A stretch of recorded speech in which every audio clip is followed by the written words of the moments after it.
Muy buenas tardes, mi nombre es Juan Carlos Febres, soy presidente de la Fundación Contemplatio Social. Es un placer poder estar acá en la ciudad de Córdoba, en esta centenaria universidad, junto con el licenciado Nicolás Torre, quien a través de él hemos podido llegar a esta gran casa de estudios.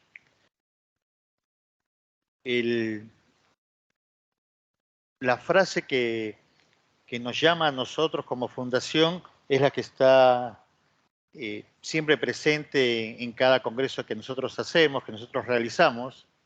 La sociedad es producto del pensamiento y de la voluntad.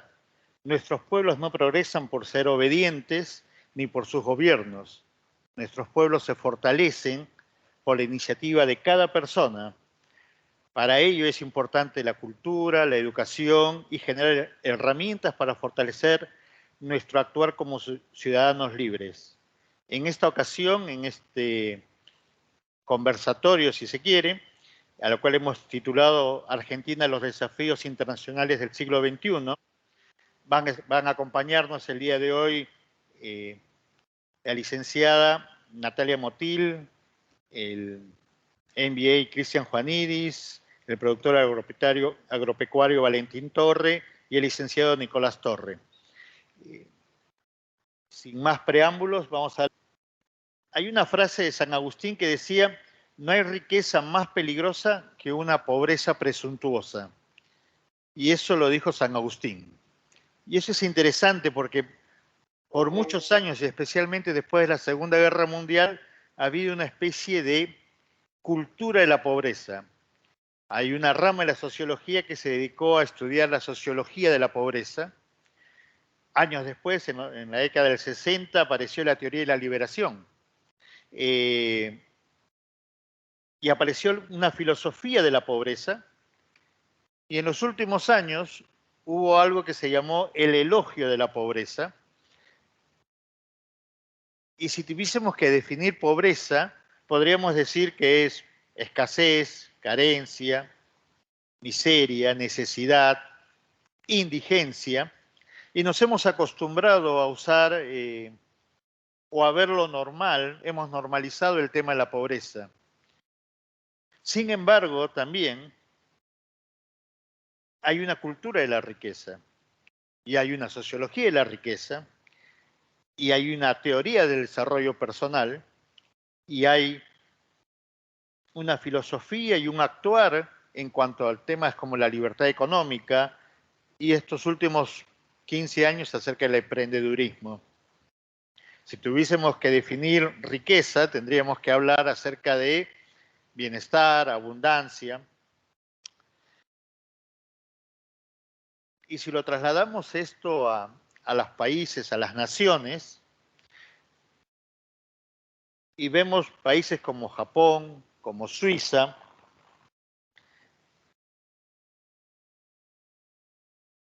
que no tienen las riquezas naturales que tienen los países latinoamericanos y especialmente la Argentina, la pregunta es: ¿en dónde radica la clave de estos pueblos que triunfan en esta batalla contra la pobreza?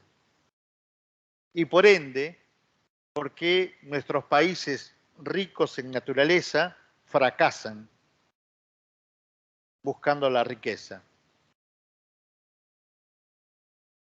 Cuando hablamos de la sociología de la riqueza o la sociología de la pobreza, podríamos hablar acerca de ámbitos, le quiero llamar círculos concéntricos, que no son compartimientos estancos, sino que se mezclan y se entremezclan y se confunden, para bien o para mal. Hay aproximadamente 9 o 10 ámbitos que toda sociedad tiene. Hoy voy a hablarle de los 4 más generales o más genéricos. Uno de ellos es el ámbito psicológico. Hay formas de conducta. Hay un ámbito que es el ámbito psicológico, hay formas de conducta que responden a creencias y valores afincados en la razón y no en la mezcla caprichosa de los cromosomas. Por ejemplo, no es lo mismo un emprendedor y productor de riqueza que se siente responsable de sí mismo que un individuo que espera que la solución de sus problemas provenga de la sociedad en la que vive. Lo que quiere decir que existe algo que se llama ética de la responsabilidad individual. Y esta debe ser predicada. Se valora mucho la libertad cuando esta cala en nuestras vidas, cuando es parte de nuestra íntima convicción. Entonces, cuando eso sucede, nos volvemos más audaces, nos convertimos en seres más creativos y en consecuencia somos un mejor agente económico. Ahora, con respecto al área cultural, es insuficiente que el individuo tenga una ética de responsabilidad. Este ciudadano, este individuo, no puede divorciarse de la ética de la responsabilidad colectiva. Tengo que advertirles que estas virtudes antiguamente tenían otro nombre, al cual nuestros padres o nuestros abuelos la llamaban o lo llamaban civismo. Y que no es otra cosa que el reconocimiento que existen en esta sociedad deberes comunes para con la comunidad, donde tenemos que someternos para que sea posible no solamente la convivencia, sino un mejor desarrollo económico. El otro ámbito tiene que ver con la política. No parece ser casual, el ámbito político, no parece ser casual que los países más ricos del planeta tienen democracias estables. No es lo mismo trabajar sujetado por la arbitraria camisa de un gobierno totalitario que dentro de los límites del derecho. Y hablando de derecho, el último ámbito es el ámbito jurídico. Esa psicología individual que había hablado al principio, ese deseo de emprender, de ser creativo, cuyo quehacer cotidiano se moldea por la cultura y se tensiona por la calidad del gobierno, no es suficiente, pues ahora bien, el marco legal fija límites, ampara, amenaza y castiga. ¿Por qué es importante este ámbito jurídico? Porque la ley determina casi siempre lo que no se puede hacer y lo que está permitido hacer.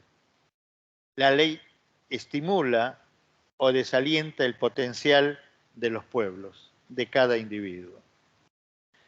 Esta es una presentación, un preámbulo a lo que vamos a tratar de conversar el día de hoy.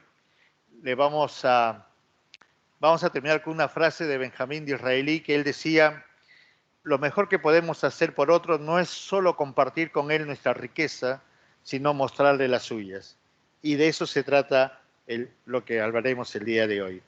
Ahora sí vamos a dar el tiempo a Natalia, quien nos está esperando en línea, y gracias por su tiempo. Natalia, ahora es tu tiempo. Hola, ¿cómo están? Muchísimas gracias. A ver si puedo compartir mi PowerPoint. Ahí, ¿se puede ver? Sí, señora. Muy bien.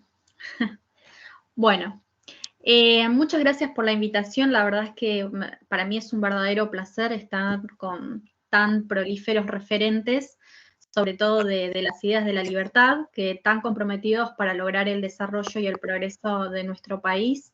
Siempre es un placer poder compartir espacio con el gran Juan Carlos, porque sé todo el trabajo que está haciendo hace muchísimo tiempo para difundir las ideas, capacitar, unir, conectar redes, así que para mí es un verdadero placer. A mí me toca hablar sobre la macroeconomía. Me parece que es muy interesante hablar sobre la macroeconomía post-elecciones, qué es lo que nos espera después de las elecciones, que ya queda una semana, cuál es la pesada herencia que va a tener el gobierno entrante. Me parece que es un tema muy interesante que introduce quizás el resto de los temas que se van a tratar a lo largo del Congreso. Lo dividí primero a ver cuáles van a ser los factores que van a marcar la cancha, por decirlo de alguna forma, después de las elecciones y a lo largo de todo el 2024. En primer lugar, desde la parte internacional, lo que más preocupa hoy son las tensiones geopolíticas, tanto en lo que está pasando en el Medio Oriente, fundamentalmente qué es lo que va a pasar con el precio de la energía y cómo va a repercutir a países como el nuestro, que lamentablemente hoy somos importadores de energía, dada la poco inversión, infraestructura y desarrollo que no supimos conseguir en lo que es el sector energético. Y bueno, también hay algunas tensiones con China versus Taiwán, qué es lo que puede llegar a pasar. Recordemos que todo lo que suceda a China, a la Argentina, le repercute porque es uno de nuestros mayores socios comerciales. Es muy interesante porque si nosotros analizamos la diferencia entre el caso de Brasil y de la Argentina, el impulso, el impacto, mejor dicho, de lo que suceda en Brasil como de China le repercute inmediatamente. En cambio, a Brasil únicamente no le afecta lo que pasa en la Argentina, sino lo que le suceda a China. Somos muy dependientes de nuestros socios comerciales y cualquier cosa que suceda interna desde la parte política o económica nos va a repercutir a nosotros inmediatamente. En nuevas subas de las tasas de interés de la FED, sobre todo en un contexto en el cual vamos a necesitar capitales, el gobierno entrante, para poder llevar adelante una serie de reformas mínimas para poder estabilizar la economía. La realidad es que hoy la FED, más allá de que en su última reunión ha decidido mantener las tasas de interés estables, lo cierto es que se proyecta que puede llegar a volver a subir porque hay una inflación inercial que cuesta bajarla. Recordemos que existen tres componentes de, bueno, qué es la decisión de los inversores, si invertir en nuestro país o invertir en un país seguro como el caso de los Estados Unidos. El primero es la tasa de interés local, lo que ofrece la Argentina, y desde la otra parte, bueno, la tasa de interés que ofrece la FED y las expectativas de devaluación. Nuevas subas de tasas de interés por parte de la FED va a hacer que los capitales terminen saliendo de la Argentina, de países que, bueno, también no cumplen condiciones mínimas como la estabilidad jurídica y terminen yendo hacia países más seguros como el caso de los Estados Unidos. Y después del marco local vamos a ver qué es lo que nos va a dejar el gobierno oficialista, son distorsiones de precios relativos, tarifas, todo lo que es el mercado cambiario, atraso cambiario. La segunda es la altísima inflación y riesgo de hiperinflación por la emisión monetaria pasada, presente y futura, la deuda remunerada, que hoy, según los últimos cálculos que hice, superan 3 veces lo que es la base monetaria. Esto es algo muy preocupante. Después un superávit comercial que va a ser insuficiente para hacer frente a la demanda de dólares y pagos de deuda externa. Después vamos a ver algunos números relacionados con esto. El déficit fiscal más los pagos de las deudas en pesos va a requerir claramente que emisión monetaria, y esto retroalimenta ya una inflación que vamos a terminar este año en alrededor de 3 dígitos, 180% anual, según el promedio de las encuestas que publica el Banco Central de las principales consultoras. Eso, bueno, va a terminar siendo más nafta que probablemente termine generando una fuerte aceleración de la inflación a lo largo del primer semestre del 2024 y una crisis social. Vamos a ver algunos números de por qué, bueno, la restricción social hoy sí importa, porque estamos en una situación bastante caldeada y ya los nervios en una sociedad bastante desgastada se acrecientan. El primero del parte internacional, les quiero mostrar un pequeño gráfico del índice VIX que nos muestra, bueno, la volatilidad en términos sencillos.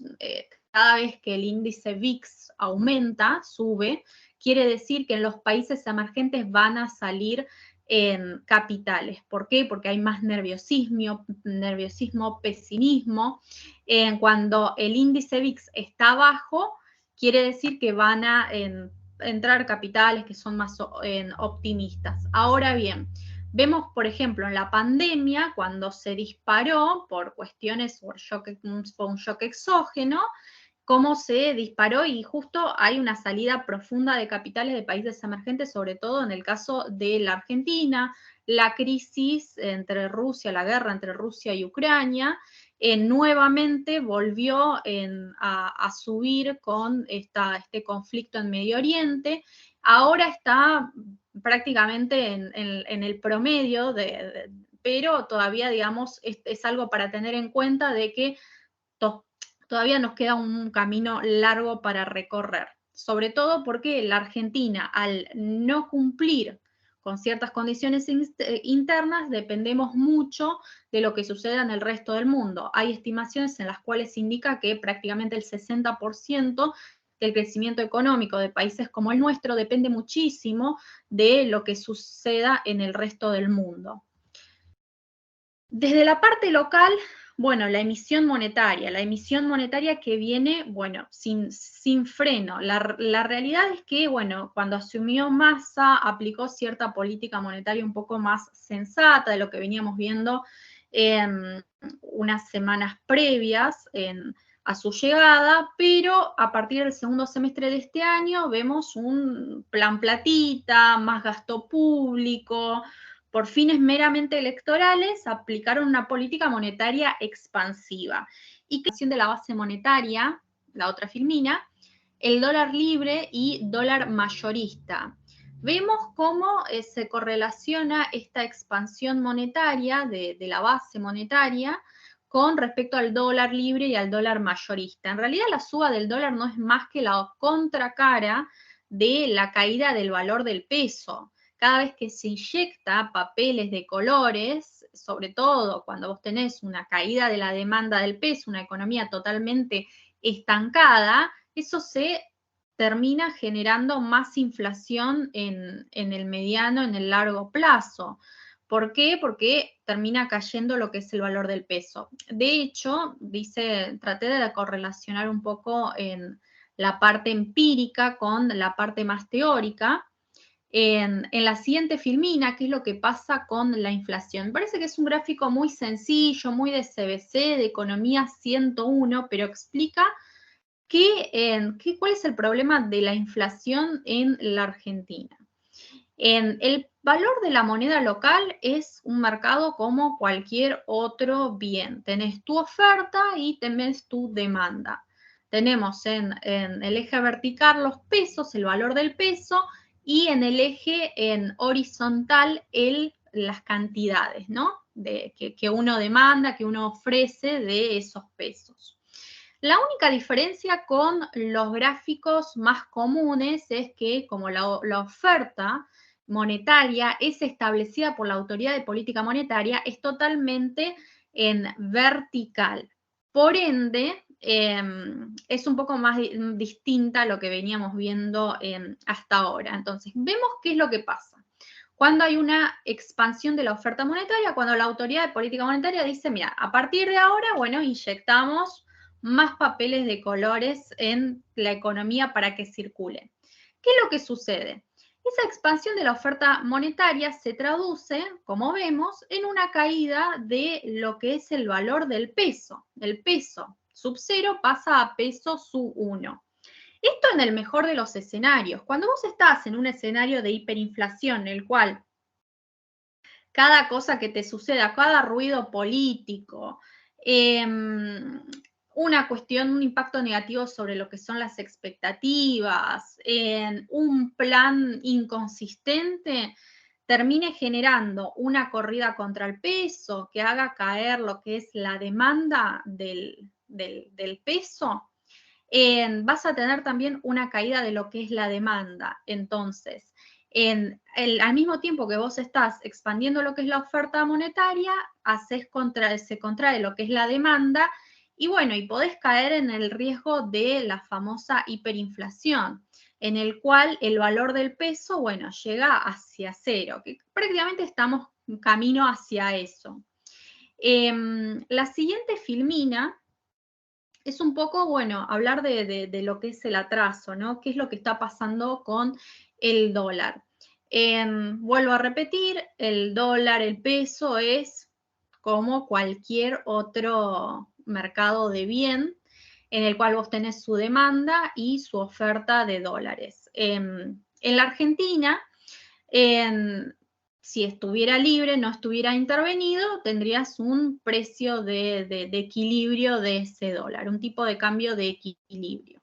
Ahora bien, por disposición del gobierno oficialista, se decidió establecer un precio por debajo de lo que es el precio de equilibrio. Entonces, como la economía 101, cuando vos estableces en un precio por debajo de lo que es el precio de equilibrio, habrá más gente dispuesta a demandar ese bien que gente dispuesta a ofrecer ese bien a ese precio.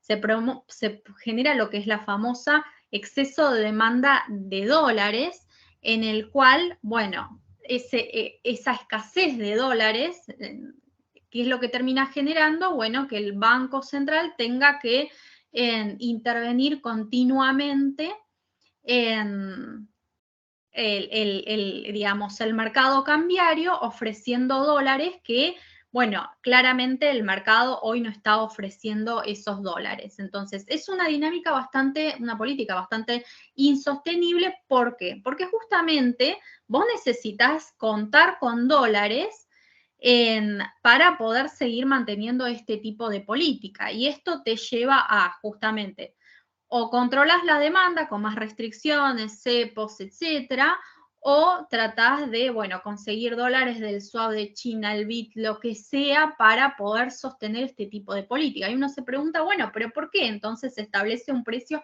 por debajo del equilibrio y no devalúa y se solucionan los problemas? Sí, claramente tiene un fin electoral. ¿Por qué? Porque justamente si hay una devaluación, se encarece lo que es la estructura productiva y eso termina impactando, se traslada al precio final y termina impactando sobre lo que son los salarios reales. Es muy interesante porque hay estudios que establecen cada vez que hubo una devaluación o saltos bruscos de lo que es el tipo de cambio que impactaron sobre lo que son los salarios reales en un año electoral, ese gobierno oficialista termina perdiendo. Y es lo que hoy el gobierno trata de evitar, pero a toda costa. El tema es que, bueno, te agrava los problemas de fondo, nos están endeudando, están atrasando lo que es el tipo de cambio y bueno, tratan de patear y que la corrección la haga el que venga. Totalmente, digamos, insostenible esta política. Bueno, la filmina número 7, si las pasan, vemos la caída de lo que son las reservas brutas y las reservas netas. El gobierno de Macri logró, digamos, acumular reservas. Vean que el 9 de abril del 2019 llegamos a tocar un máximo prácticamente históricos en reservas internacionales, están alrededor de 77.481 millones de dólares, en las netas estaban alrededor de 39.519 millones de dólares. Hoy estamos con reservas brutas de 20.928 millones de dólares y las reservas netas junto con las líquidas, son el verdadero poder de fuego que tiene el Banco Central para hacer frente a una corrida contra el peso. Sucede algo de forma internacional, un ruido político acá local, la gente empieza a deshacerse rápidamente de los pesos y el Banco Central hoy no va a poder hacer frente a esa corrida contra el peso. Hoy no solamente tenemos una crisis en el sector real, porque la realidad es que está la economía estancada durante muchísimo tiempo, sino también puede llegar a repercutir en lo que es el sector financiero y lo que conocemos puede generarse la tormenta perfecta en contra hoy de la Argentina. Por eso la situación es bastante crítica y es una bomba que nos está dejando, porque lo mismo pasó cuando asumió Mauricio Macri, que asumió con un banco central quebrado, sin reservas. Hoy estamos en una situación 5 veces peor de lo que les había dejado en su momento a Mauricio Macri, y el gobierno que venga no va a tener $1 en el Banco Central. Y esto sí es bastante crítico. Vemos por qué, digamos, cómo el tipo de cambio real multilateral en realidad está apreciado y cómo hemos bajado, digamos, la relación que existe entre lo que son las participaciones de las exportaciones argentinas en el total mundial con el tipo de cambio real multilateral. ¿Por qué? Porque hoy está bastante apreciado, está alto y en cambio en la participación de las exportaciones argentinas está prácticamente bajando. Tenemos menos participación en las exportaciones en el total en el resto del mundo. Vuelvo a repetir, es una política totalmente insostenible, desincentiva lo que son las exportaciones y para la Argentina, para poder llevar adelante sus actividades, necesita claramente de dólares. Hoy tenemos la actividad local, muchos sectores que están paralizados por la falta de insumos básicos, porque no les habilitan los dólares para poderlos importarlos del resto del mundo. Necesitamos de ese dólar, pero ahora, ¿quién te va a liquidar cuando vos tenés un dólar a 350 pesos? Más allá de los tipos de cambio diferenciales, sabiendo que si vos calculás lo que son las deudas remuneradas más base monetaria sobre las reservas internacionales para acceder a lo que es un tipo de cambio de equilibrio, hacia dónde tendría que ir el dólar, hoy debería estar en alrededor de los 1.400 pesos. Y si nosotros le sacamos lo que son los encajes, estamos por arriba de los 2.300 pesos en el dólar de equilibrio. Uno sabiendo que se verá forzado este gobierno, ya que las cuentas no le cierran a devaluar con el recambio de gobierno, claramente que hoy no hay incentivos para liquidar y esperarán a liquidar hacia mañana. El tema es que estamos perdiendo participación mundial, estamos exportando cada vez menos, no solamente que exportamos cada vez menos, sino también que, bueno, las exportaciones son cada vez más primarias y eso también responde a que falta desarrollar lo que es la estructura productiva interna por la falta de reformas locales. Vamos a la filmina número 9 con la apertura comercial. Esto es lo que le venía diciendo. No es casual esta caída que estamos teniendo de la apertura comercial, de importaciones más exportaciones en porcentaje de lo que es el Producto Bruto Interno, con relación tanto a lo que es el cepo, a mantener un tipo de cambio atrasados, todas las, bueno, inhabilitaciones para poder importar, trabas para las exportaciones. La realidad es que mientras el resto del mundo está avanzando, nosotros estamos retrocediendo.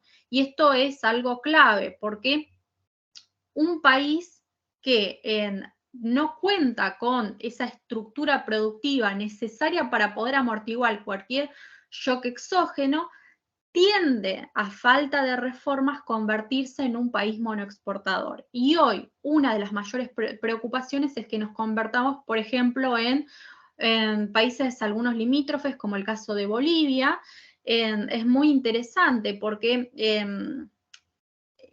es un país que es cierto que ha crecido a tasas del 6, del 7, del 8% anual, pero la realidad es que ¿a costa de qué? A costa de que, bueno, exporta un solo producto. Cuando el precio de ese producto está alto, fenómeno, nos entran dólares y podemos despilfarrar la plata. Ahora, cuando terminan corrigiendo ese producto, ese bien, el gas, por ejemplo, bueno, vos también cae la economía, terminás en una recesión.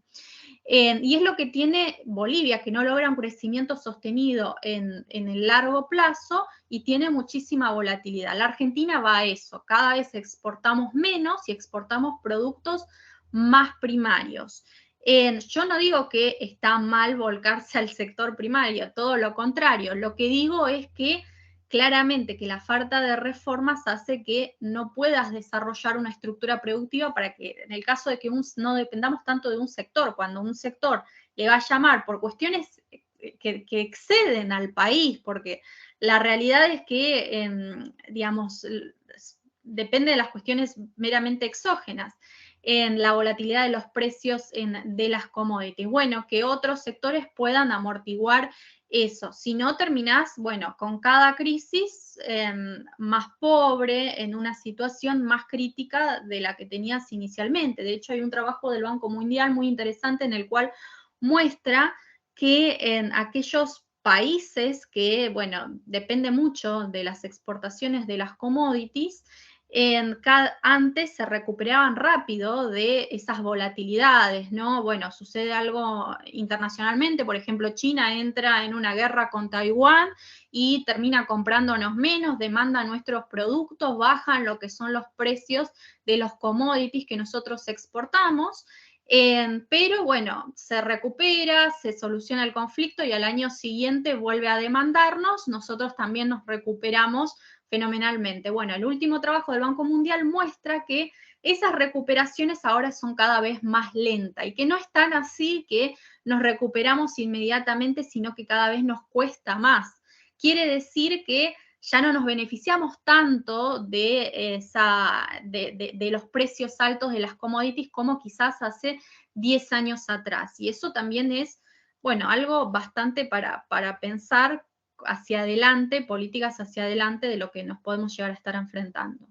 El siguiente filmina es sobre los perfiles de vencimientos, no sé si lo pueden ver, ahí están, bueno, los vencimientos de lo que falta para este año, noviembre y diciembre, y después tenés enero, febrero y marzo, abril del año que viene.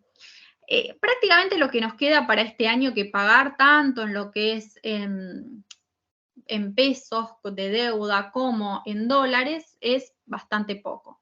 Ahora bien, el problema viene en enero, febrero y marzo y abril del año que viene. Vean lo que marqué en rojo. En la deuda en dólares que tenemos que pagar totaliza alrededor de 17.000 millones de dólares. Estamos hablando de el Fondo Monetario Internacional entre enero y febrero vamos a tener que pagarle alrededor de 2.688 millones de dólares y en marzo y abril alrededor de 1.923 millones de dólares en títulos públicos, letras a organismos públicos. Tenemos vencimientos importantes en lo que es el primer bimestre del año que viene. Es una deuda, vamos a necesitar dólares.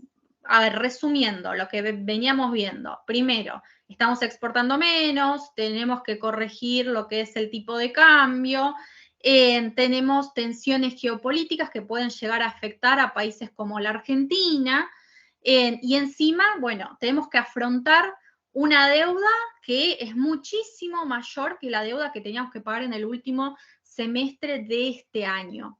Una deuda en dólares. ¿Cómo lo vamos a hacer? ¿Con cuántos dólares? ¿No? ¿Dónde vamos a conseguir los dólares? Porque ni siquiera estamos contabilizando, por ahora los balances no se ven reflejados, las deudas que nos está dejando este gobierno en términos de, bueno, las CIRAs, que todavía las tenemos pendientes, el juicio de YPF, que lo hemos perdido, alrededor de 16.000 millones de dólares, el swap de China, que una vez que vos lo activaste, tenés hasta un plazo de un año para poder pagar esa deuda con una tasa de interés que es una de las más altas del mundo, y vamos a ver después cuáles son las condiciones, digamos, letra chica, que todavía no lo estamos viendo. Se nos está acumulando, eso lo que no está reflejado, tenemos que son alrededor de 50.000 millones de dólares. O sea, esos 17.000 millones de dólares, 50.000 millones de dólares que tenemos que agregarle para el año que viene. Bueno, es una bomba prácticamente de tiempo. Y desde el sector externo vemos que no podemos tampoco confiarnos porque justamente, bueno, hay condiciones tanto internas como externas que impiden que seamos optimistas en ese sentido. Y después digamos, también lo que es la deuda en pesos. Por eso mencioné al principio de la presentación que es cierto que se licúa con lo que te dicen los argumentos, se puede llegar a licuar con emisión monetaria, pero la realidad es que para poder pagarlo, esa deuda en pesos, que también es importante, estamos hablando de 7.268 millones de pesos, 7.105 millones de pesos en títulos públicos en el acumulado enero-febrero. Para marzo-abril, 14.551 millones de pesos, 13.885 millones de pesos. Van a tener que financiarlo con más emisión monetaria, en un contexto en el cual vos estás casi al borde de la hiperinflación. Hay tres tipos de inflaciones: inflaciones moderadas, que son hasta inflaciones de 1 dígito anual, de 2 dígitos anuales, que es la que teníamos hasta ahora, son las inflaciones de tipo galopantes, y estamos casi al borde de la hiperinflación con 3 dígitos anuales de inflación. En ese contexto que vamos a necesitar una corrección de lo que es el tipo de cambio, bueno, vamos a tener quizás emitir más para poder pagar esa deuda en pesos. Es una bomba de tiempo, y ni que hablar de lo que es... Nati, sí. Te quedan 2 minutos. Buenísimo. Pasamos a la Filmina 11, en las últimas dos, por la cuestión ya social, ¿no? Las jubilaciones deflactadas por canasta básica alimentaria, por eso digo las restricciones, que la gente ya la viene pasando bastante mal y no va a recibir para nada con ojos felices un nuevo ajuste. Que los tiempos de esos primeros 100 días que tiene cualquier gobierno, que es ese enamoramiento, esa luna de miel, son cada vez más cortos. La gente no te va a aceptar ni una hiperinflación, ni una aceleración fuerte de la inflación, ni una devaluación. Los ánimos están bastante caldeados. Vemos cómo se ha corroído a lo largo del año en alrededor de 4 puntos porcentuales, una caída en las jubilaciones, en 40 puntos porcentuales en los últimos 6 años. Y ya en la Filmina número 12 vemos lo que son los salarios deflactados por lo que es la canasta básica alimentaria. Estamos hablando de una caída de 9 puntos porcentuales en lo que va del año, en el acumulado del año, de 33 puntos porcentuales desde sus máximos históricos hace 6 años. En un año también tenemos una variación de 9 puntos porcentuales. Estamos hablando de, bueno, trabajadores que hoy son pobres o que están más cerca de lo que es la línea de indigencia y la línea de pobreza. Lamentablemente, los ajustes que va a requerir la Argentina, la sociedad hoy, lamentablemente, no está muchísimo peor que en otros crisis y en otros ajustes que se debieron hacer. Así que también para tener en cuenta de que pueden caldearse los ánimos y el panorama lamentablemente se encrudece para lo que es el 2024. Y bueno, claramente que lo que se haga, el gobierno que venga, sea Milei, sea Massa, debe tener amortiguadores sociales, porque desafortunadamente no te van a hacer pasar en otras reformas que requerirán de tiempo y de cierto ajuste. Bueno. Muchas gracias, Natalia. Y vamos a dar el tiempo ahora, no sé si quieres hacer un cambio, Cristian, para que pueda subir. Le voy a dar el tiempo para que él pueda presentarse también.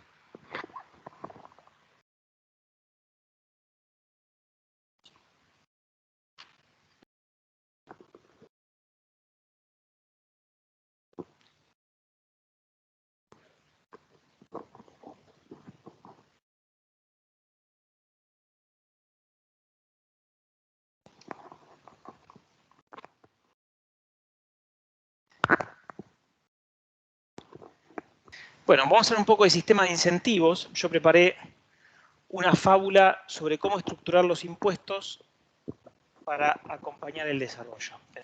Yo no soy tributarista, yo no conozco nada sobre legislación tributaria. Lo que yo estoy intentando marcar acá son lineamientos para que quienes saben sobre cuestiones tributarias, sobre legislación tributaria, puedan empezar a pensar en los impuestos no como únicamente una herramienta para recaudar, sino como una herramienta para incentivar el desarrollo. Es decir, desde la ingenuidad uno puede creer y suponer que los impuestos pueden reducirse a cero. Lo cierto es que eso no es así. Desde una perspectiva realista, vamos a pensar cómo hacemos, por un lado, para que el Estado pueda recaudar, para sostenerse, a pesar de que hoy todos entendemos, sabemos que el Estado gasta demasiado, pero más allá de eso, digo, cómo recaudar y sostenerse, pero por otro lado también incentivar el desarrollo. Entonces, esta fábula yo la llamé la cuestión del vendedor. Es decir, tenemos un negocio, no importa de lo que sea, hay un vendedor, recién entró a trabajar, y al vendedor le dijimos, te vas a llevar un 5% de la comisión. El vendedor se va a desesperar por vender, va a dar su vida por vender. Tenemos algunos riesgos, porque el vendedor puede vender cosas que no nos conviene vender, el vendedor puede hacer descuentos excesivos para vender más, pero más allá de eso, va a querer vender, que es lo que nos importa. Puede no enfocarse en lo que nos interesa, porque lo que le interesa es vender, no le importa qué prioridad tengamos nosotros al momento de vender. Ahora resulta que después de unas semanas de trabajo le vamos a decir al vendedor que en realidad él no está trabajando solo. Hay gente que está trabajando para que el local esté a tono, hay gente que está limpiando el local, hay gente que está por ahí atendiendo a los clientes, hay gente que está reponiendo las cosas. Me parece justo que esa comisión que está generando del 5%, todo el equipo se lleve al menos un 20% de esa comisión. A todos nos parece lógico y sensato. A ver, al vendedor no le gustó cuando le dijimos esto, pero lo entendió, le pareció sensato. Dijo, está bien, el equipo trabaja, sigue incentivado para vender, pero en parte empieza a sentir que está trabajando para los demás, porque hasta ahora se llevaba el 5%, hoy se lleva el 4%, el otro 1% ya no se lo dan a él. Entonces se siente que está trabajando para los demás y no para él. Resulta que más adelante, una semana después, le decimos, bueno, en realidad, además del 20% del equipo, ahora vos le vamos a dar a la administración central, que está en otro edificio, vos no la ves, que está trabajando para sostener todo esto también, se va a llevar el 20%, con lo cual ya no se lleva el 100% de la comisión, se lleva el 60% que se lleva inicialmente. Él no entiende por qué tiene que repartir más la comisión, ya le empieza a molestar demasiado.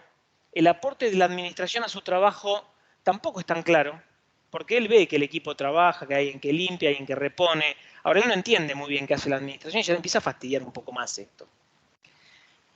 Y después pierde un poco de motivación para vender cosas pequeñas, porque una cosa pequeña la comisión cada vez es menor, entonces dice, no, si viene un cliente para que le perder tiempo atendiendo, si lleva poca plata, me deja poca plata, a los que menos compran los voy a empezar a desechar. Entonces empezamos a perder ventas nosotros también, claramente, ¿no? Ahora, la administración, unas semanas después, le empieza a pedir que llene un formulario por cada venta que realiza. Se lo pidieron, es un requerimiento de administración, el vendedor tiene que cumplirlo. ¿Sí? Le dijeron, usted tiene que llenar un formulario. Entonces, ahora tiene que trabajar para administración. No basta con que les tiene que dar el 20%, también tiene que empezar a trabajar como ellos, para ellos. Y tiene que dejar de vender algunas cosas, pues le lleva mucho tiempo llenar el formulario. Entonces comienza a perder ventas por estar trabajando en el formulario. Eso es lo primero que va a pasar. Y lo segundo que va a pasar, que las ventas pequeñas, antes eran las muy chiquitas, no le importaban. Ahora una venta por debajo de tanto no la quiere hacer, porque si tiene que perder tiempo haciendo un formulario para esa venta pequeña que le reporta poca comisión y que encima le puede hacer perderse otra venta, prefiere evitarla. Entonces estamos vendiendo menos que antes. Ahora, resulta que como empezaron a bajar las ventas, se empieza a quejar el equipo, se empieza a quejar la administración, y entonces lo que decidió la empresa es lo siguiente. Tanto el equipo como la administración mantienen sus comisiones en el tiempo como sumas fijas. Pero ¿qué va a pasar ahora? Como no se le puede reducir las comisiones a la administración y al equipo, entonces la comisión del 5% se separan dos sumas fijas para la administración y el equipo, y lo que queda de variable va para el vendedor. Quiere decir que ahora se está llevando, antes se llevaba de los 5 puntos, llevaba 3, ahora se va a llevar menos, pues las ventas bajaron, así que ahora se está llevando menos comisión. Ahora, le vamos a poner un tope a las comisiones también, porque resulta que en caso de que haya una venta extraordinaria, vamos a decir al vendedor, la comisión total no podrá ser superior al 10% del promedio del año, ni superior al 15% de los últimos 2 años. El vendedor a esta altura ya está teniendo una serie de reglas, normas, ya se olvidó cómo era la mitad, porque cada vez estamos pidiendo más cosas. Ahora está menos contento todavía, porque no tiene incentivo para vender más. Viene una venta grande, ¿y por qué se va a ocupar? Si total tiene un tope de sus comisiones. Entonces ya las ventas chicas no las hace, las ventas grandes no las hace. Cada vez vendemos menos. Y él cada vez se lleva menos comisión y tiene cada vez menos ganas de trabajar. Ahora también tenemos un nuevo reglamento de ventas que le dijimos, que tiene que empezar, después de varios meses de trabajar con nosotros, le hicimos todo este reglamento de ventas. No importa por qué. Decidimos hacer este reglamento de ventas. No se puede vender más de 6 botellas de vino a la misma persona. Aquellos que lleven alfajores no podrán llevar vinos. Los que llevan vinos y chocolates no pueden llevar café. Los clientes que compran té no podrán comprar más de una caja por semana. Se deberá llevar registro de esto en un cuaderno de forma manual. En las fiestas, o sea, Navidad, Pascua, todos esos eventos especiales, no se podrá vender más de 3 pan dulces por cliente. Se llevará un registro de eso en un cuaderno de forma manual. Para la venta de bebidas de alta graduación alcohólica deberán ser aprobadas previamente por administración, adjuntando al pedido copia del DNI del cliente. Y a las pocas semanas, el vendedor no está más. Tenemos que entender que todas estas cosas que fueron pasando, que fuimos hablando, que fuimos contando, donde hay un vendedor que lleva un 5%, le sacamos la comisión para el equipo, nos parece razonable, ahora se lleva más comisión a administración. Esta es la fábula de la Argentina. Esta es la fábula de lo que pasa en la Argentina, donde el Estado se ocupa permanentemente de erosionar la rentabilidad de los negocios. Y acá no se trata de quién merece llevarse las cosas, quién no merece llevarse las cosas. Acá se trata de que haya negocios, porque sin negocios, sin vendedores, no hay plata para nadie. Entonces, si nosotros nos enfocamos en cómo se reparte el dinero, en lugar de enfocarnos en generar ese dinero, nos vamos a quedar con un negocio sin vendedores. Y no va a haber quien venda. Y entonces nadie más va a tener plata. Entonces, acá hay unos principios fundamentales para diseñar una estructura impositiva que están vinculados eminentemente a la viabilización de negocios. Es decir, ¿cómo hacemos para cambiar la estructura impositiva para generar más negocios en la Argentina? Lo primero es que reducir la inversión del año cero en el flujo de fondos para viabilizar los negocios. Nadie puede invertir mucha plata de buenas a primeras, sobre todo cuando esa plata está repleta de impuestos. ¿Por qué? Porque en la lógica del flujo de fondos se inviabiliza el negocio cuando la inversión inicial es elevada. Hay que reducir el impacto en el flujo de fondos de las inversiones sucesivas por el crecimiento del negocio.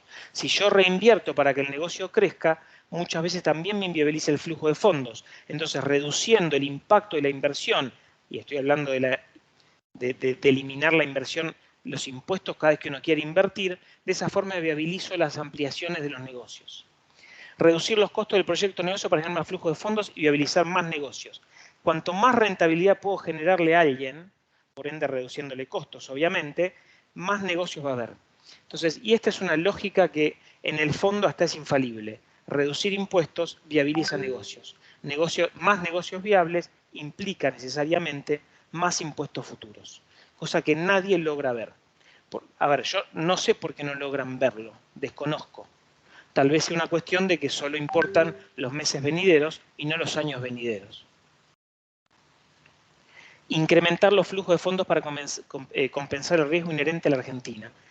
No es lo mismo invertir en Suiza que invertir en Argentina. Yo invierto en Suiza y si me dicen que gano un 5%, por decir una cosa, por ahí me quedo tranquilo. En Argentina me dicen ganas un 10% y por ahí no me alcanza. ¿Por qué? Porque tengo miedo. Tengo miedo de que aparezcan reglas nuevas, tengo miedo de las crisis económicas, tengo miedo de un montón de cosas que han pasado en la Argentina en los últimos 20 años y que no inspiran confianza. Y esto de vuelta no es una cuestión ideológica, porque el que va a venir a poner un negocio va a pensar todas esas cosas. Y no pensemos siempre en un inversor extranjero multimillonario, un fondo buitre. Pensemos en personas que en vez de trabajar en la Argentina deciden irse a trabajar a otro lado. Eso también es invertir en la Argentina.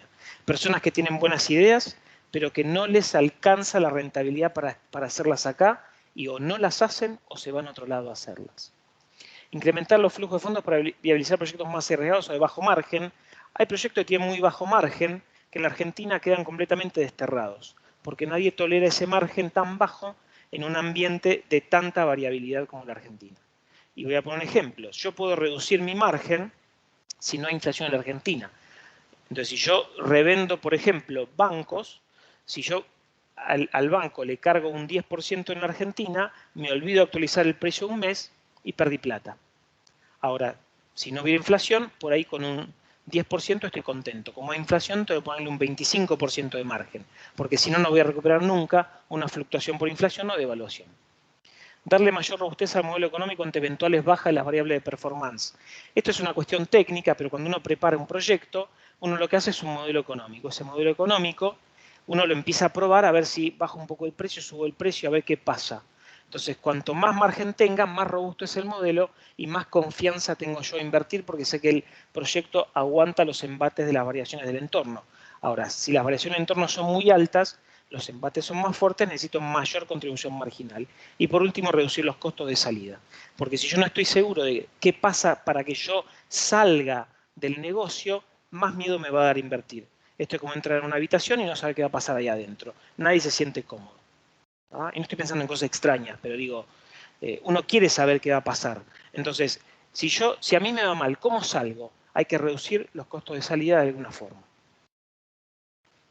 Entonces, a partir de esos principios generales, hay impuestos concretos, hay principios concretos para estructurar estos impuestos. De vuelta, yo no soy un tributarista, yo no conozco sobre legislación tributaria, alguien que sabe y entiende de la materia debería tener esto en cuenta, porque esto es lo que necesitan aquellos que quieren hacer negocios. Entonces, si no armamos las cuestiones impositivas basándonos en esto, nada va a funcionar. Todo va a seguir cayendo porque no hay nadie que le pueda interesar hacer negocios en la Argentina. De vuelta, no hablo de fondos buitres, de capitales anónimos. Hablo de personas que invierten su tiempo y esfuerzo para sacar adelante un emprendimiento. Lo primero, contratar no tiene otro costo y no es el salario. Si nosotros metemos más costos y más costos y más costos, se hace inviable contratar. Y entonces todos los emprendimientos intentan operar a dotación mínima e incluso por debajo de dotación mínima. Hacer debe tener costo cero. No podemos estorbar al que hace. El que hace tiene que hacer tranquilo. Es decir, abrir un negocio no puede tener costo. Abrir un negocio, empezar una empresa, debe tener costo cero. Primero haga, después pague. Y esto pasa en otros países. Usted empiece, haga su empresa, trabaje. A medida que pasen los años, ahí va a empezar a pagar impuestos.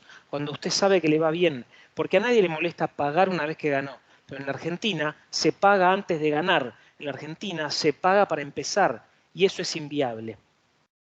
Ganar no es un delito. Haga, después vemos. ¿Por qué? Yo no puedo, como Estado, pedirle a alguien que para hacer empiece a pedir permisos y esto sí y lo otro no, porque así nadie hace. Usted haga, después vemos qué pasa. Ese principio hace muchos años se aplicaba desde el punto de vista legal. Uno en el fondo hacía lo que quería. Después había consecuencias y usted tenía que ponerse a pagar. ¿Sí? Eso pasó también en otros ámbitos institucionales. Pero eso se transformó en los últimos años. Entonces, lo que pasa es que el Estado tiene que permitir todo. No es uno hace y después si se equivoca va a tener que pagar las consecuencias. Invertir debe tener costo cero. Si yo quiero abrir un negocio, voy a comprar una máquina, no debería pagar ni un impuesto para comprar esa máquina. Yo te hago una instalación fabril, no debería pagar ni un impuesto para eso. Y sin embargo, hay un montón de impuestos en cada cosa que uno tiene que hacer. Ganar no es un delito. El que gana no es un delincuente, porque si no gana dinero, no hace negocios. Es decir, el tipo que va a hacer un negocio, va a hacer un emprendimiento, no es un santo de una estampita, no está pensando en hacer caridad, está pensando en ganar plata para vivir mejor, para lo que él quiera, no me interesa, piensa en eso. Y si todo lo vemos como un delincuente y el gobierno, el Estado lo trata como un delincuente al tipo que gana 2,50 pesos, ese tipo no va a querer ganar. Y no va a dedicarse a hacer absolutamente nada. Trabaje para ganar, no para el Estado. No puede ser que no esté trabajando para el Estado. ¿Cuántos trámites que hay? ¿Cuántas cosas engorrosas que hay? ¿Cuánto tiempo? Por eso hablaba recién en la fábula esta de que el que vendía tenía que hacer un formulario para administración. Acá pasa lo mismo. Cada cosa que uno tiene que hacer se cruza con el Estado que le exige una carga de trabajo adicional y eso tiene un costo además. el dinero va en una sola dirección.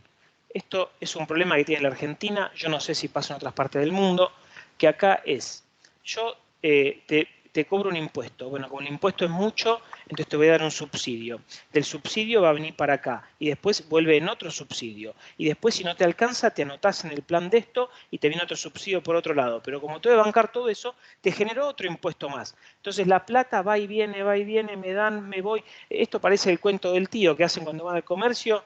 Ahora ya no se hace, pero en su momento venían con un billete de, cuando los 100 pesos valían $100, tengo 100 pesos. A ver, toma, no, dame cambio, no, que sí, que no, que dame que 50, que 20, que 30, 40, y al final el tipo se llevaba $50 en mercadería y no había pagado nada con este va y viene, con ese truco que hacían, que es una estafa que se hace. Entonces, en la Argentina pasa exactamente lo mismo. Un solo esquema impositivo. No puede haber múltiples esquemas impositivos, tienen que ser sencillos, claros, concretos, porque si no implica ambigüedad. Y uno siempre está en infracción en los sistemas impositivos ambiguos. Siempre haces algo mal, siempre te vas a equivocar. No hay forma alguna de que hagas todo bien. Hay 50 normativas, 50.000 formularios, en algún número te vas a equivocar. Pague cuando consuma. ¿Por qué digo eso, pague cuando consuma? Porque si vos pagás cuando generás trabajo, si vos pagás cuando generás riqueza y demás, te desincentiva a generar riqueza. Ahora, si vos ganaste plata y con eso te vas a comprar un auto, ya es consumo eso. ¿Y te puede desincentivar el consumo? Tal vez, porque impuestos va a haber siempre. Entonces, si a mí me preguntan, prefiero que los impuestos estén en el consumo y no en la producción. Para que la producción sea libre, que se genere trabajo.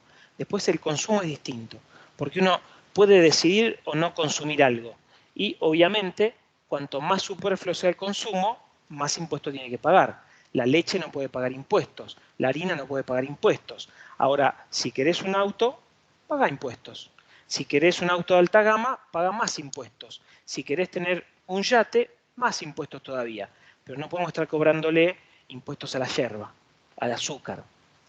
Pague cuando su estilo de vida es alto. Si uno vive en un departamento, en un ambiente, bueno, algo podrá pagar. Pero si uno vive en una casa con pileta, que pague bastante más. Es sensato. A todos nos parece sensato.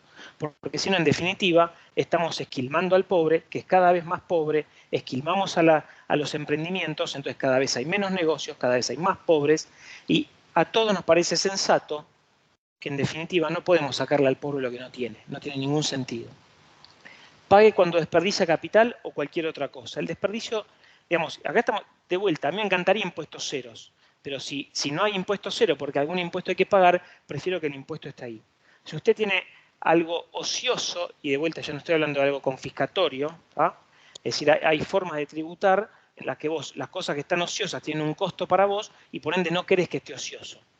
Entonces, hoy se están rompiendo la cabeza para que la ley de alquileres, para que pague si no lo ocupa, y están buscando cosas que son confiscatorias, cuando en realidad hay otras estrategias y hay otras formas en las que uno, bueno, tenés un departamento vacío, la manutención del departamento vacío es costosa. Si lo tenés alquilado, como esa manutención te la pagan a través de un alquiler, bueno, ahí se te abarata el costo. Entonces, esa es una forma de todo lo que sea desperdicio de capital o de cualquier otra cosa que tenga un costo. Para que el desperdicio, si usted quiere desperdiciar, me parece perfecto, pero que tenga un costo para el que desperdicia y no estar cobrando un impuesto, un IVA a la yerba, al azúcar, a la leche. Si ahorra dinero al Estado, no paga. Esto es otra cuestión. Digo, si yo estoy consumiendo salud privada, ahorro dinero de la salud pública. La salud privada no puede tener impuestos. Si yo mando a mi hijo al colegio privado, le estoy ahorrando plata al Estado. El Estado no debería cobrarme impuestos por hacer eso. Entonces, cada vez que yo, con mi gasto, ahorro servicios estatales, eso no debería tener impuestos. Acá estamos pensando de vuelta. Me encantaría que no haya impuestos. Ahora, si hay impuestos, que vayan en esta línea. ¿Por qué? Porque de esta forma va a despegar el aparato productivo de la Argentina, porque se le quita carga a aquel que genera riqueza para que la pague únicamente el que la termina gastando. De vuelta, yo no sé si está bien o mal, después discutimos la bondad, si más impuesto a la casa, menos, no importa eso. Lo que quiero decir es, lo importante es que le saquemos el peso tributario a los emprendimientos y a quienes generan trabajo para que puedan generar más riqueza y no cargarlos e inviabilizar todo tipo de negocio. Por eso yo hablo de incentivar para trabajar. Los esquemas impositivos deben incentivar para trabajar y no lo que hacen hoy, que es todo lo contrario, que incentivan a no... es decir, los sistemas impositivos actuales consisten en que uno tenga la astucia para empezar a encontrar por dónde entrar, por dónde no entrar, que esto sí, que el otro no, que el subsidio que me dan, que me sacan, y eso no sirve, porque eso no es trabajar.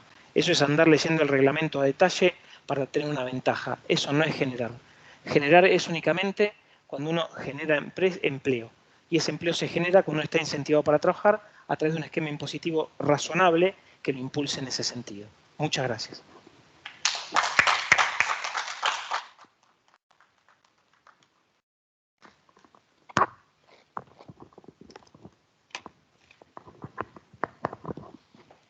Muchas gracias por la presentación de Cristian. Habíamos hablado de que al principio les comentaba que hay dos clases de cultura en nuestra sociedad, una cultura de la pobreza y una cultura de la riqueza, y que tenemos ámbitos. Y habíamos hablado acerca de las conductas de las personas. Hoy tenemos una invitada especial que no está dentro de la grilla que teníamos el día de hoy, sino que nos da el privilegio de estar con nosotros. Nos va a hablar vía online la doctora Diana Mondino. Así que le damos su tiempo a Diana. Bueno, gracias. Digo que tendría que haber estado en Córdoba, pero hubo mucha lluvia en Buenos Aires, los vuelos se demoraron y bueno, estoy aquí. Es un tema muy importante el que estaban hablando y justamente quisiera tomarme de las últimas palabras que escuchaba con respecto a la imperiosa necesidad, si queremos solucionar todos los problemas que tiene Argentina en este momento, no se puede todos, pero si queremos resolver, por lo menos que empiece a haber trabajo, que empiece a haber generación de empleo, que se pueda tener muchas mejores perspectivas, hacen falta varias cosas. Una de ellas es claramente desregular, otra es bajar impuestos, o el tipo de impuestos, como escuchaba que explicaban, pero básicamente el criterio para tomar todas las decisiones debe estar basado en dos conceptos: prioridades e incentivos.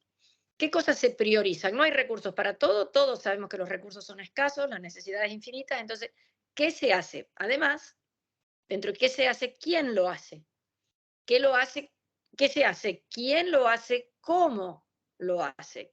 Esas son preguntas que en Argentina estamos acostumbrados a ignorar. Todo lo que alguien pide al Estado, el Estado promete cumplirlo. ¿Cómo lo hace? Si es que lo hace mal.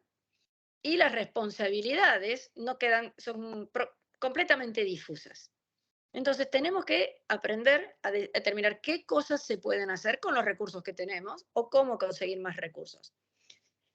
Si no establecemos bien las prioridades, si no establecemos las responsabilidades, no hay ninguna forma de que podamos pensar en que va a haber crecimiento en la economía. Y crecimiento es una cosa, se produce más.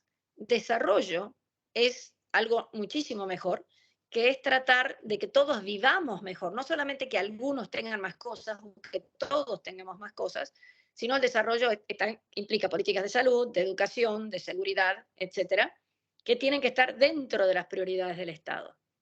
Y el segundo punto, que también está totalmente vinculado a lo que escuchaba de los impuestos, es ¿qué incentivos hay? Si uno pone impuestos a la producción, bueno, es muy difícil que haya más producción. Si uno pone impuestos a las ventas, y es probable que se trate de vender en negro. Si uno pone impuestos al consumo, ya es más difícil salirse del sistema y queda claro que todo el excedente ha sido reinvertido. Lamentablemente en Argentina el esquema impositivo que tenemos no es de esa naturaleza.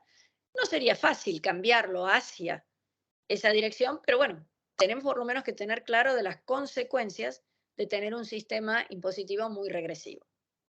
En un país que tiene una enorme cantidad de gente sin trabajo, más otra enorme cantidad de gente con trabajos informales, muchos de esos trabajos informales son extremadamente de baja productividad, no improductivos, de baja productividad.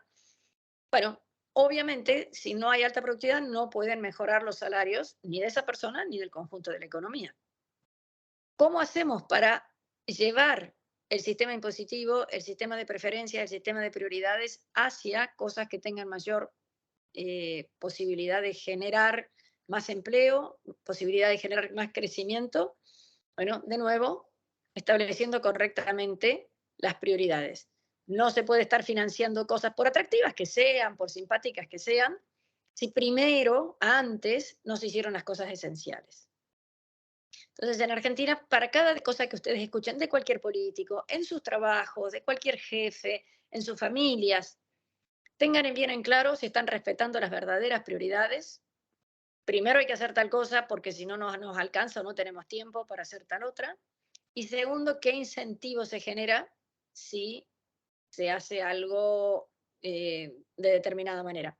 ¿A qué me refiero con incentivo? Si te sacaste una buena nota en el colegio, tenés una felicitación, tenés un mimo, tenés un 10, te compro una Coca-Cola, o da lo mismo que hagas o no hagas las cosas.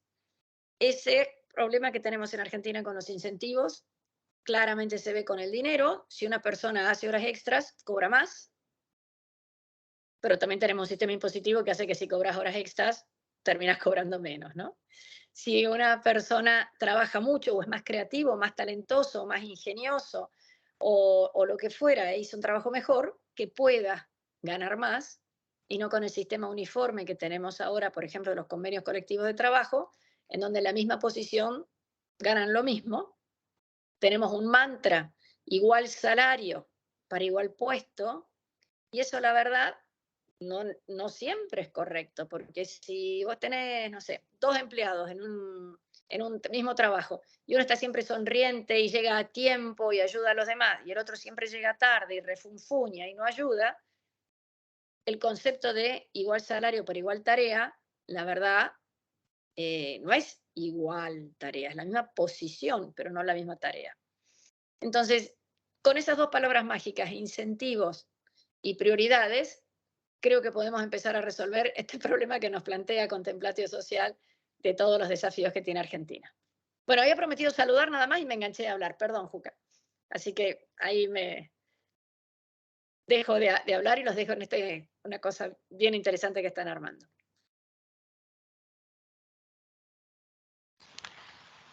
Muchas gracias, doctora. Está invitada a quedarse con escuchando los 2 últimos exponentes. Ahora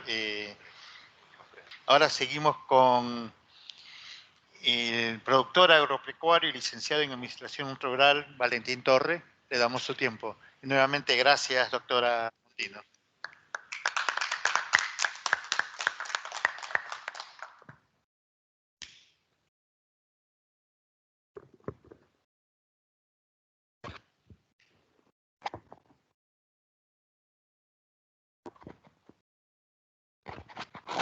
Buenas tardes, ¿se escucha? ¿Está bien? Bueno, yo soy un productor de lechero. Básicamente la idea de Nicolás era que venga a contar mi caso de emprendedurismo, de superación. Es un tambo, yo represento un tambo familiar de tercera generación, donde me propuse que tenía que tomar un salto de calidad en cuanto a producción, que tenía que ser rentable, que mi familia tenía que vivir mejor de la actividad de lechería, que crecerse con objetivos se puede lograr despegar como empresa. Esto era una vocación para mí, llevar la producción lechera la producción de mi campo básicamente a otra escala. Es un trabajo que creo que no termina nunca, porque siempre uno está en plena inversión y en pleno crecimiento constante, y cuando llegó a un objetivo ya está automáticamente pensando en otro y nunca parar, ¿no? Bueno, yo dije esto sin presentarme primero. Mi nombre es Valentín Torre y soy de la localidad de Sintra. Creo que no lo había dicho, ya estaba igual. El tambo el tambo hoy está pasando un momento sumamente delicado. Si bien más lejos, ayer en el mercado agroganadero de Cañuelas hubo una... Se tiñó, el mercado agroganadero de Cañuelas se tiñó de blanco y negro. ¿Qué quiere decir?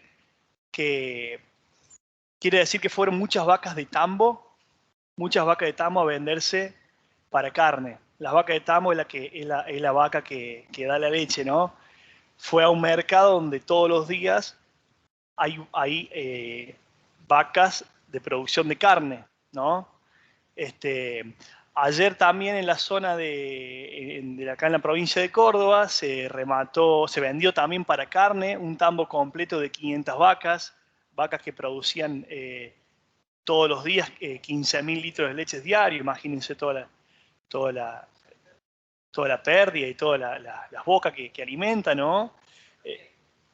Totalmente se mata el vientre, se matan futuras generaciones productivas. Bueno, exactamente eso despierta interés porque realmente no tiene lógica. Lo que nos está pasando no tiene lógica. Es una constante lucha impositiva, sin reglas claras, donde nos van cambiando todo el tiempo los parámetros de producir. No hay un mes que no tengamos otras reglas de juego, por así decirlo. Todo el tiempo nos van cambiando el ámbito de la producción, del trabajo y demás. Todo el tiempo las producciones fueron marcadas por retenciones, por derechos de exportación. En los 90 donde se baja esa presión impositiva, la producción tiene un fuerte crecimiento, y luego eso se vuelve a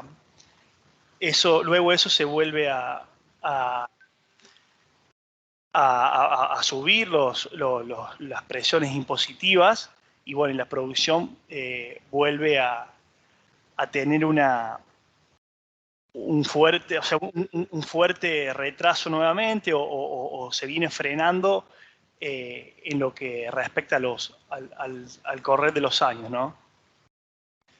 Así que bueno, lo mío es corto, contundente. Yo tengo una frase que el que quiere puede, como productor, como emprendedor. Este país, si bien tiene un montón de cuestiones que frenan a querer emprender y todo eso, bueno, yo invito a seguir construyendo un mejor país desde el punto que nos toca. En el caso mío es producción primaria, muy castigado, ¿no? Pero si queremos crecer, lo vamos a poder lograr sin problemas. Bueno, muchísimas gracias. Sí, pregunta, por favor, sí. ¿Cuál fue la causa? ¿Solamente fue causa dispositiva o una enfermedad? ¿Con láctea? ¿Por acá? Sí. Hubo causas, por ejemplo, recambios generacionales. Eso pasó, es una tendencia mundial, básicamente, donde, bueno, quizás las otras generaciones, al no verse motivados por la actividad, por todas esas presiones, por todo el sacrificio, que es muy sacrificado, ¿no? Lo que es, por ejemplo, bueno, eso también es una de las cuestiones que muchos productores han dejado la actividad.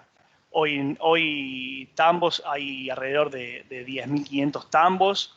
Se prevé que para la próxima generación quede un 35-40% de los tambos que hay hoy. La próxima generación de productores, me entendé que yo de acá 15, 20, 30 años, eso es una estadística que las generaciones actuales no quieren que sus descendientes sigan produciendo Así que bueno, la lechería particularmente está en vía de extinción.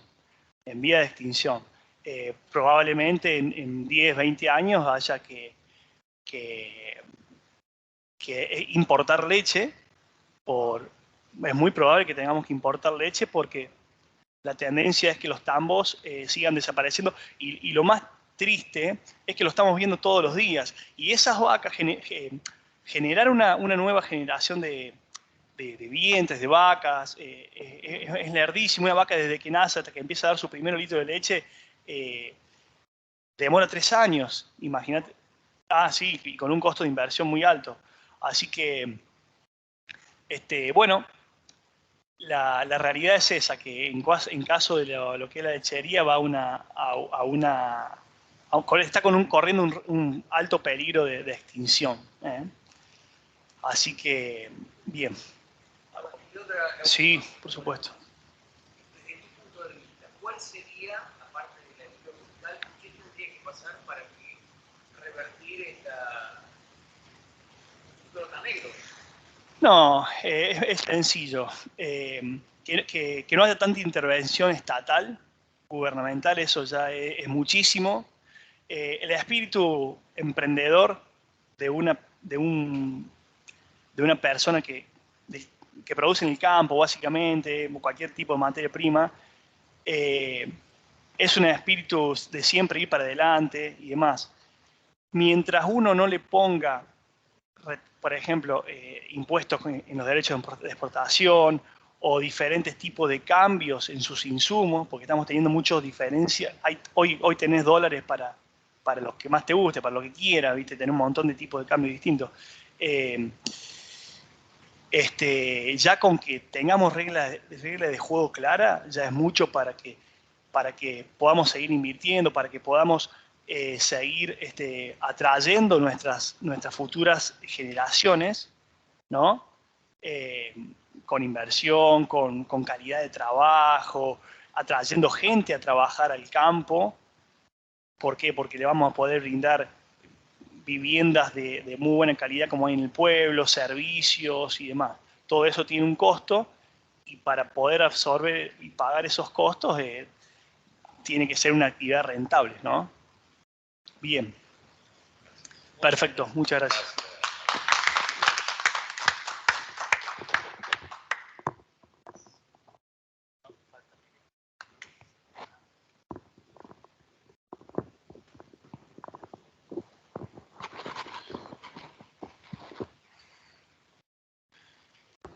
¿Se me escucha ahí, gente? Diana nos escucha a la distancia, gracias por la confianza, Diana. Bueno, y todos los que están viendo esto en diferido, seguramente. Bueno. Gracias, Valentín, por la confianza también. Somos primos quintos con Valentín. Nuestros tatarabuelos vinieron de Italia, de Savigliano. Nos conocimos hace un año. Bueno, mi nombre es Nicolás Torre. Nacido y criado en Las Perdices, Córdoba, República Argentina. Vine a Córdoba en el 2001 a estudiar Administración de Empresas y terminé estudiando Economía. ¿Pero por qué estudié Economía? Porque tenía un sueño, como dijo Martin Luther King. Mi sueño era arreglar países. Sí, un pequeño sueño tenía en aquel momento. Había estado en Disney en el 93.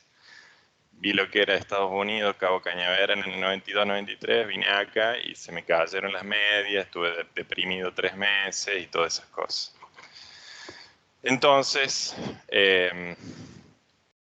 tuve la suerte, a través, digamos, de los docentes que tuve de esta casa de 4 siglos y una década, 410 años tiene la Universidad Nacional de Córdoba, de ir vinculándome con docentes de esta casa y a través de la confianza de ellos, ir creciendo y teniendo capacidad de influir digamos, en sectores, en personas, para ayudarnos a salir de este letargo en el que estamos como sociedad.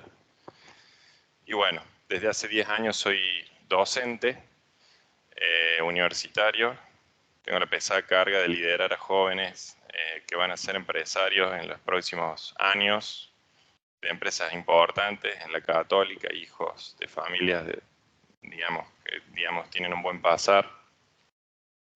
Y bueno, y de noche, además de ser economista, soy antropólogo.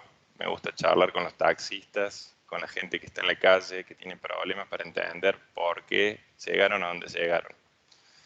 Hay algo que contó Juca al principio, creo, o si no lo contó, yo, digamos, lo voy a spoilear para que después lo retome esto, que tiene que ver con las personas en Argentina que están viviendo en Argentina, no tienen DNI. No tienen DNI, no tienen teléfono, no tienen email.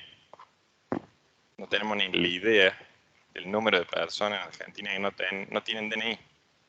Saben de casualidad cómo se llaman, pero no sabes dónde encontrarlo ni con qué número. Bueno, yo voy a retomar entonces desde un lugar que es donde nos dejó la posta Valentín y que tiene que ver con el tema de la agroindustria y la industria en general y el potencial exportador de Argentina, pero yo no me quiero perder en los datos.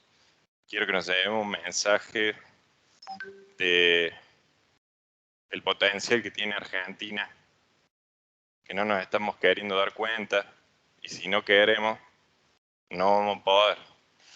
Entonces, como decía Diana hace instantes, incentivos, ¿sí? Incentivos claros, permiten que los países crezcan, o 400 años de caída, como le pasó al Imperio Romano. Son las dos opciones, ir para arriba o ir para abajo. Yo acá traje un gráfico que muestra lo que pasó en Argentina con las exportaciones totales, ¿sí? Medido en términos reales, dólar constante del año 2020. La idea no es perdernos en los datos, sino mirar la barra naranja que nos muestra en volumen qué volumen representó esas exportaciones, ¿sí? Y la década de los 90, mal que le pese a alguna gente, fue el último periodo donde Argentina logró una inserción internacional significativa. Quizás facilitada y empujada por un sueño de varios gobernantes de Latinoamérica, que fue la constitución del Mercosur, el empuje inicial que tuvo ese tratado bilateral, multilateral de 4 países, pero bueno, también la apertura hacia otros países del mundo. Desde ahí, desde el 2004, 2005, 2006, Argentina no pudo crecer más en exportaciones, ¿sí? Ni siquiera, ¿sí? Si nos ponemos a verlas en términos per cápita, ¿sí? Abierta por las 4 aperturas clásicas de INDEC, uno se da cuenta que estamos estancadísimos. No estamos creciendo en producción de bienes y servicios para el mundo, ¿sí? Bueno, la cuestión es, no los quiero aburrir con datos, ¿sí? Quiero pasar directamente a algo que para mí me parece que es la piedra angular para poder arreglarnos. Hace escasas 3 semanas estuve en Brasilia por primera vez en mi vida, a mis jóvenes 41 años, y me volví feliz. Me volví feliz porque me di cuenta que nos estaban esperando, Diana, Juan Carlos y todos los que están viendo esto. Nos están esperando a profesionales con título, sin título. Gente que es profesional. No importa si es triple doctora, licenciada, lo que sea. Gente que cuando hace las cosas las hace de modo pro. Nos están esperando porque están necesitando un gran aliado en el mundo. Argentina, su hermana menor, nos están esperando para hacer grandes negocios y a su vez marcar tendencias internacionales en estándares internacionales de cómo hacer las cosas. Además que nosotros estamos dentro de este país bello, perdidos en las luchas intestinas creadas por grupos de personas que no sé para qué crean estas cosas y nos hacen perder. Nosotros con Brasil somos siameses. Si nuestras macroeconomías están desconectadas, una gripe del otro o en la nuestra nos hace pegar un palazo, como nos pegamos un palazo en el 99, 2000, 2001. Ellos devaluan la moneda del real, nosotros nos quedamos anclados al dólar y a los 3 años nos pegamos una piña inolvidable. ¿Sí? ¿Por qué? Por no coordinar políticas macroeconómicas con ellos. ¿Sí? Entonces Argentina es frágil, la historia sin fin, hechos estilizados. ¿Sí? Argentina tiene un grupo de gente en el país que cree que hay que simular que somos ricos. ¿Y qué hacen? Emiten dinero sin respaldo, el helicóptero de Milton Friedman, y después dicen, para, no, que no se vaya el dólar, y empiezan a poner cepos. Ya sabemos quiénes son los que han puesto cepos a lo largo de los últimos 100 años. ¿Por qué el ciudadano común que quiere tener una moneda sana permite que los ciudadanos comunes, que digamos que nuestros líderes, hagan esto, que nos mientan en la cara, poniéndole un cepo a la moneda nacional para poder acceder a la moneda internacional? Tenemos que luchar contra esto, contra la verdad y la justicia, que la moneda tenga el valor que tenga que tener en el momento en el que sea, que se comercie libremente, ¿sí? Otro lugar donde nos encanta mentirnos a los argentinos, ¿sí? Hasta incluso Axel Kicillof saltó diciendo que la pobreza estigmatiza a las personas. Por supuesto que las estigmatiza, pero más aún las estigmatiza cuando las encuentras al lado de un tacho de basura juntando comida para no morir esta noche. Axel, ¿qué te pasa, Axel? ¿Que no quieren contar a los pobres porque no quieren mostrar la cantidad de pobres que fabricaron? Bueno, hace un tiempo atrás con un colega, se llama Luis Ladinge, un gran colega más joven que yo, nos reunimos con una persona muy estimada acá por Diana Mondino, que ya se va a enterar quién es. Lo voy a dejar entre nosotros esto, no voy a decir quién es, que es como mi muso inspirador, gracias a él que terminé estudiando economía, y tuve la suerte de conocerlo y ir a su casa y a hablar. ¿Sí? Un gran amigo del país. Hizo lo que muy pocas últimas personas en este país intentaron hacer. Y hablamos de esto. Para medir la pobreza, no se le puede medir a la pobreza monetaria si no se consideran los desequilibrios macroeconómicos mes a mes, año a año, digamos, semestre a semestre, para hacer el cálculo. Porque si no, cuando hacemos el cálculo de la pobreza monetaria, pero no estamos mostrando que hay desequilibrios macroeconómicos insostenibles, cuando se tienen que hacer las correcciones, explota la bomba. Y en realidad la bomba estaba abajo de la alfombra. ¿Sí? Nosotros en su momento a esta persona que le citaba, que todos la queremos, le mostramos que la sistemática idea de meter a la gente que la está pasando mal en la Argentina abajo de la alfombra genera una subestimación del dato de pobreza. No me voy a detener en esto, es conceptual, lo vamos a hablar después en foros de colegas guiados por Luis Ladinge, que fue quien me iluminó en este detalle. ¿Sí? Y voy a terminar con lo último que es la comparación odiosa, y es de la que yo me vengo agarrando hace unas semanas o meses, y digo, nos vamos a australianizar, por las buenas o por las malas, porque todos queremos vivir en Australia, hasta los kiosqueros. Uno va, le pregunta al kiosquero, al que distribuye Rappi, a un productor tambero con 10 vacas, a una persona que tiene una panadería. ¿Quisieras vivir como en Australia? Sí, ¿dónde firmo? Bueno, entonces nos vamos a australianizar, pero para eso, ¿qué tenemos que hacer? Tenemos que evitar tener crisis recurrentes. ¿Sí? No podemos ser un zigzag que crecemos el 8% y el año siguiente caemos un 8%. No estamos yendo a ningún lado. Australia crece a una modesta tasa decreciente en los últimos 40, 50 años, pero crece, firme. 2 crisis solamente registra entre 1980 y el 2018, que bueno, se corta ahí la serie, pero es conceptual lo que queremos mostrar, ¿sí? No nos vamos a perder en los detalles de los números. ¿Con qué frecuencia Argentina enfrentó crisis en ese mismo periodo? Los australianos, 2 años. Los neozelandeses, 3 años. Los chilenos, 4 veces. Bolivia, 5. Brasil, son más de los nuestros, le gusta la samba, 7. Argentina, 17 años de recesión sobre un total de 38 años. Casi la mitad. Si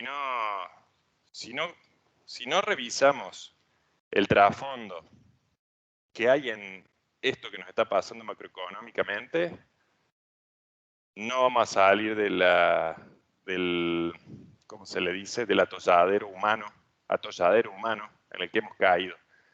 Y quiero cerrar con una frase. Esto lo sabe la persona que quiero mucho, que cité hace un rato, y todos los que me vienen escuchando desde hace mucho tiempo. Y lo digo como economista que trabajó 13 años en Fundación Mediterránea. Y lo digo como también economista joven que trabajó en el Instituto de Investigaciones Económicas de la Bolsa de Comercio de Córdoba con Raúl Armida, que nos dirigía en aquel entonces. ¿Sí?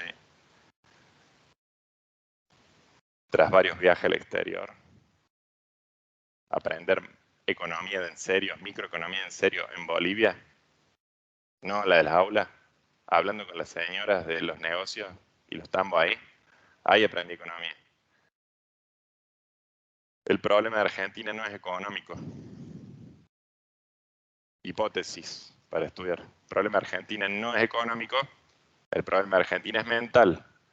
Y para una solución de problema mental necesitamos formar una camada de profesionales en las artes de la sociología y la antropología que lleguen a todos los rincones del país para ayudarnos a poner de pie a la ciudadanía. La ciudadanía no está actualmente haciéndose cargo de que estamos africanizándonos. Uno habla con las personas y te dicen, ay, yo quiero vivir en Australia. Bueno, genial, para vivir en Australia tendrías que ser un habitante como los australianos. Los australianos hacen esto. Ay, no, pero es mucho, me parece como muy difícil. Bueno, hermana, entonces disfruta de vivir en África. ¿Sí?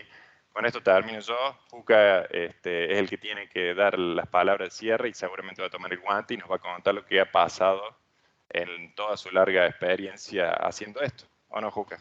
Te paso el bastón de mando.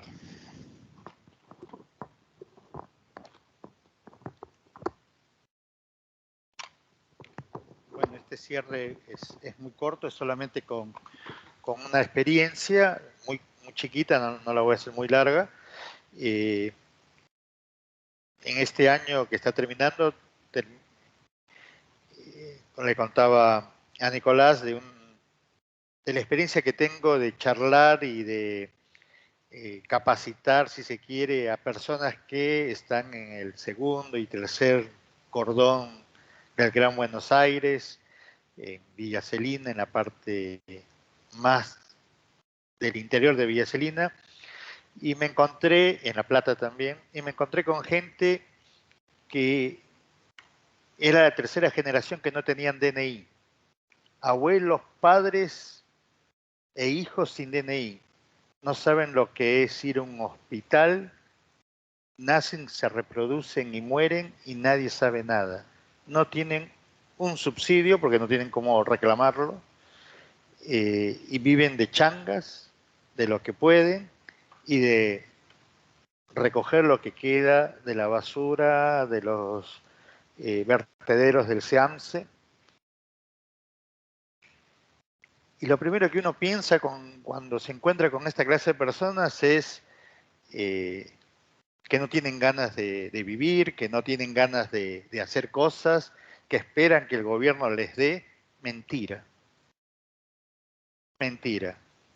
Nos bastó 3 meses para enseñar, ni siquiera enseñarles, es generar las primeras herramientas para que ellos puedan ser autosuficientes, darles un poquito de dignidad, que se revaloricen como personas, como individuos, para que comenzaran a tener sueños. para que comenzaran a tener esperanza en sus propias vidas y que ellos pueden ser dueños de su propia vida y que no tienen que esperar nada de nadie y menos de una sociedad que cada vez ve menos. Y hoy le contaba a Nicolás, algunas de estas personas tienen su propio proyecto ahora, han sacado su DNI, recogen o van a los, en Villa Celina, los que hacen ropa, y los desechos de la tela les piden que no las tiren, como antes los tiraban, y con eso han comenzado a hacer su propio negocio. Y ahora tienen su propio puesto, y ahora el siguiente paso es que no sean ambulantes, sino que paguen lo que tienen que pagar, pero es todo un proceso, y en eso estamos. Al principio les decía que la frase, si se quiere, de la fundación es que la sociedad es producto del pensamiento y de la voluntad. Y el pueblo no progresa por ser obediente ni por sus gobiernos, sino que se fortalece por la iniciativa de cada persona. Y estas personas, estos amigos, porque ahora son amigos, me han demostrado que si uno les genera el camino o les da el horizonte para ese camino, ellos pueden ser grandes, tener grandes incentivos para ser autosuficientes, y no solamente ser autosuficientes, sino ser emprendedores. Pues hay que acotar otras cosas como el tema de salud, alimentación, orientación, pero lo importante es que ellos han encontrado su dignidad. Han encontrado ese rugido interno que puede decir, este soy yo. Hoy lo que escuchamos tiene que ver con lo que decía San Agustín, lo que no queremos, pero que este país y que nuestros países latinoamericanos viven, ¿no? Esa presuntuosa idea de la riqueza y la pobreza. San Agustín decía que no hay riqueza más peligrosa que una pobreza presuntuosa. Y estos últimos años ha sido esto. Para terminar, me gustaría recordar nada más lo que habíamos hablado, de esos ámbitos, de esta psicología individual que nos lleva a ese deseo de emprender, seamos tamberos, agroindustriales, el que tiene el negocio, el despachante, todos tienen ese deseo de emprender. Y eso se fortalece o se debilita en ese quehacer cotidiano con el ámbito cultural. Si ese ámbito cultural es justamente de pobreza, de pereza, de desazón, es difícil con el tiempo mantenernos erguidos con esa pujanza de querer hacer algo.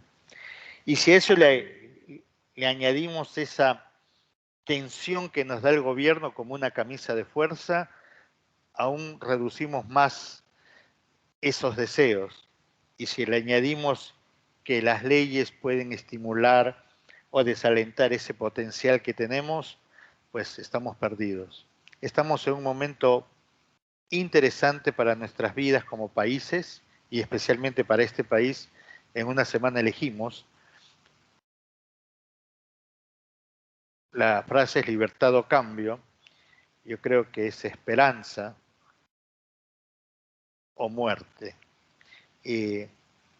No muerte física, sino ya una muerte espiritual, una muerte de esperanza, una muerte de crecimiento. Y con esto quiero terminar agradeciéndole a cada uno de ustedes por estar y a todos los que van a ver en video este congreso. Gracias a Nicolás por permitirnos llegar a la universidad y a los referentes de la universidad que nos han permitido estar en esta magna casa. Gracias a todos por estar y a los que han disertado, y hasta otra nueva oportunidad. Muchas gracias.